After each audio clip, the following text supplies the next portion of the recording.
Hello friends, welcome back to my YouTube channel. आज का जो हमारा टॉपिक है वो है चतुष्फलकीय संकुलों में डी कक्षकों का विपाटन। इसे splitting of D orbital in tetrahedral complex भी कहते हैं। इससे पहले हमने अष्टफलकीय संकुलों में डी कक्षकों का विपाटन पढ़ लिए हैं, जिसमें हमने क्या डी ऑर्बिटल जो ऑक्टाहाइड्रल कॉम्प्लेक्स है उसमें हमने देख लिया था। तो आज का चलिए टॉपिक स्टार्ट करते हैं। तो ये आपके सामने एक डायग्राम है जिसमें क्या है, एक क्यूब बना हुआ है। ठीक है, एक क्यूब बना गया है, उसके अंदर क्या है, कॉम्प्लेक्स है।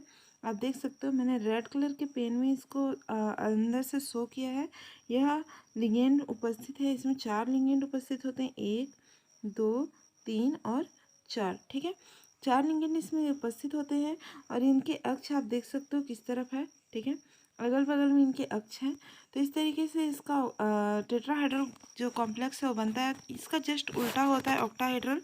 ऑक्टाहाइड्रल से जस्ट उल्टा ये टेट्राहाइड्रल भी होता है। ठीक है, क्या होता है मैं आगे आपको समझाऊंगी। तो यहाँ पे आपको जैसा कि पता चल रहा है कि एक मेटल है। ठीक है, और मेटल के चारों ओर लिगेंड उपस्थित है जो चार्जेस में होते हैं। सो देखते हैं नोट में क्या है। टेट्राहाइड्रल कॉम्प्लेक्स यानी चतुष्फलकीय संकुल को समझने के लिए एक क्यूब में चतुष्फलक की कल्पना करते हैं।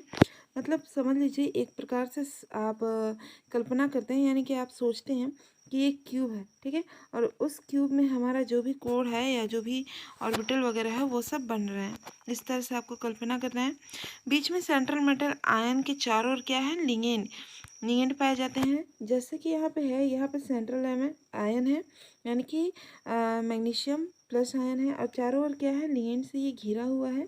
इसी चीज़ को ये बता रहा है। ठीक है, जब ये चारों लिगेंड मेटल आयन के समीप आते हैं तो डी ऑर्बिटल की एनर्जी लेवल बढ़ जाती है। सेम ऑक्टाहाइड्रल की तरह हो रहा है।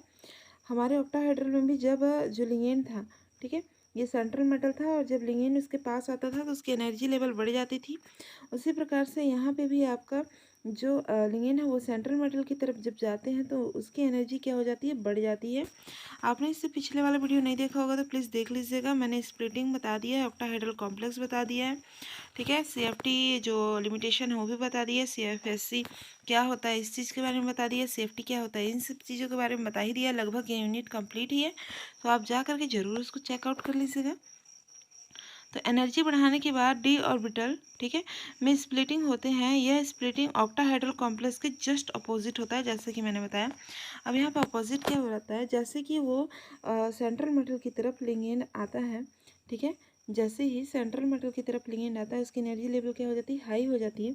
और डी ऑर्बिटल में फिर क्या होता है, विपाटन होता है। ये डी ऑर्बिटल है जिसमें आपका d x y, d x z, d y z और d x square, y square, d z square, ये सारी चीज़ें होती हैं। ठीक है, 5 कक्षक होते हैं इसमें। तो जैसे ही इसकी एनर्जी लेवल क्या होती है, बढ़ती है। ठीक है, ये क्या होते हैं, इनमें विपाटन हो जाता है, मतलब कि ये दो भागों में बढ़ जाता है। लेकिन जस्ट उल्टा ऑक्टाहाइड्रल कॉम्प्लेक्स में जो स्प्लिटिंग हो रही थी उसके जस्ट अपोजिट होता है। आप वहाँ पे देखिएगा जो आपका d x y, d x z और डी वाई जेड, ये क्या था, नीचे की ओर था। यानी कि ये T2G सेट था वो नीचे की ओर था, और जो EG सेट यानी कि d x square, y square and d z square, ये ऊपर की ओर था यहाँ पे। ठीक है, तो ये जस्ट उल्टा हुआ है। तो इस चीज़ को आप समझिएगा कि ऑक्टाहाइड्रल टेट्राहाइड्रल के जस्ट उल्टा होता है। सो यहाँ T2G सेट ऊपर और EG सेट ऊपर है, मतलब नीचे है। तो आप इस बात को ध्यान रखिएगा। D x y, d y z तथा डी जेड एक्स ऑर्बिटल की एनर्जी में होने वाली वृद्धि d x square, y square व डी जेड स्क्वायर ऑर्बिटल की वजह से अधिक होता है।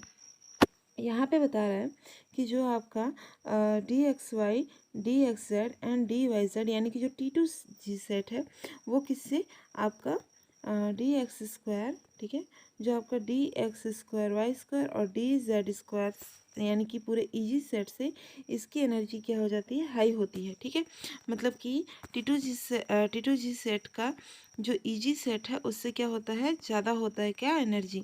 ठीक है, ये बात आपको समझ आ गया होगा। नेक्स्ट देखते हैं। तो यहाँ पे इस स्प्लिटिंग में EG ऑर्बिटल की एनर्जी 6 कम होती है, जबकि T2G ऑर्बिटल की एनर्जी 4dq अधिक होती है। यहाँ पे बता रहे हैं, ठीक है, कि आपका जो EG है, ठीक है, इसका क्या होता है, यहाँ पे मैंने दिया है 0.6, इसको 0.6 डी क्यू भी बोलते हैं। तो 0.6 डी क्यू ईजी ऑर्बिटल में क्या होती है, एनर्जी कम होती है, और वही T2G में 0.4 जो डी क्यू है उसकी एनर्जी क्या हो जाती है, ज़्यादा होती है। तो इस बात को ही समझा रहा है ये। अब इसमें स्प्लिटिंग कैसा होता है फ्रेंड्स, तो स्प्लिटिंग में समझाती हूँ।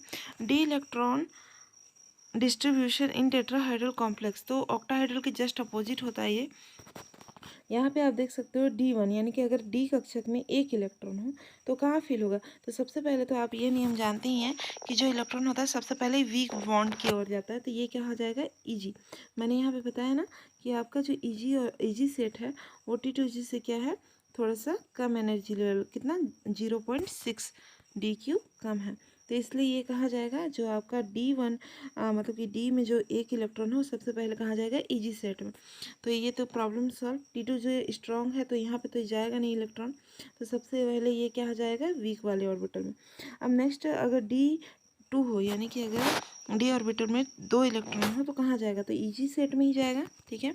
लेकिन अगर मान लीजिए D3 हो, यानी कि डी ऑर्बिटल में 3 इलेक्ट्रॉन हो, कि ये सबसे पहले Eg में जाएंगे, ठीक है। अब इसको क्या होता है, अगर ये ऐसा भी हो सकता है, पहला तो स्थिति ये बनती है कि ये जो 3 इलेक्ट्रॉन है ये इसी सेट में पूरा का पूरा सेट हो जाएगा। लेकिन यहाँ पे ये भी हो सकता है कि इसमें जो 2 इलेक्ट्रॉन है वो 2 ना हो करके एक इलेक्ट्रॉन इसमें जंप करके यहाँ पे आ जाए, भर जाए, पर ऐसा नहीं होगा। यहाँ पे आपका Eg में इतनी एनर्जी होती है कि वो तीनों के तीनों इलेक्ट्रॉन को अपने बांध के रखता है, जिसके वजह से इलेक्ट्रॉन उत्सर्जित नहीं हो करके T2G में नहीं जाता है कूद करके।